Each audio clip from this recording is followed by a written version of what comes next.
காவல்துறைக்கும் பொதுமக்களுக்கும் உறவு பாலமாய் காவல் டுடே செய்திகள். நண்பர்களுக்கு வணக்கம்.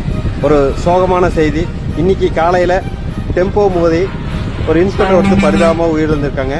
அதனோட சிசிடிவி காட்சிகள் வெளிவந்து பரபரப்பை ஏற்படுத்தி இருக்குது. கோவை தெற்கு அனைத்து மகளிர் காவல் நிலையத்தில் இன்ஸ்பெக்டராக வேலை செஞ்சுட்டு வரவங்க பானுமதி, வயசு 52. இவங்க இன்னைக்கு காலையில் சிங்கநல்லூர் வந்து காமராஜ் ரோடு அந்த வழியாக தன்னோட இருசக்கர வாகனத்தில் வந்திருக்காங்க. அப்புறம் வந்து அரிசி மூட்டைகளை ஏற்றிட்டு வந்த ஒரு ஈச்சர் டெம்போ வந்து திடீர்னு வந்து இவங்க வந்த டூ வீலர் மேலே மோதி இருக்கிறாங்க. அதில் படுகாயம் அடைஞ்சு உடனடியாக அரசு மருத்துவமனைக்கு கொண்டு செல்ற வழியில் உயிரிழந்திருக்கிறாங்க. இந்த சம்பவத்தோட சிசிடிவி காட்சிகள் தற்சமயம் வெளிவந்து பெரும் பரபரப்பை ஏற்படுத்தியிருக்கு. வெறும் சோகத்தையும் ஒரு காவல் நிலைய ஆய்வாளருக்கு இந்த நிலைமைனா கோவையில் போக்குவரத்து நெரிசல் எந்த அளவுக்கு இருக்குது அப்படிங்கிறத நம்மளே பார்த்துக்கலாம். அதே மாதிரி ஓவர் ஸ்பீடு, அதே மாதிரி வந்து ரோடுகள் சரியில்லை, இது மாதிரி பல குற்றச்சாட்டுகளை வந்து சமூக ஆர்வலர் சொல்கிறாங்க.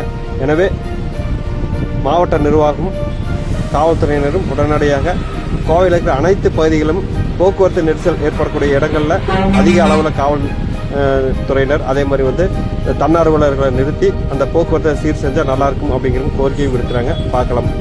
நன்றி நண்பர்களே.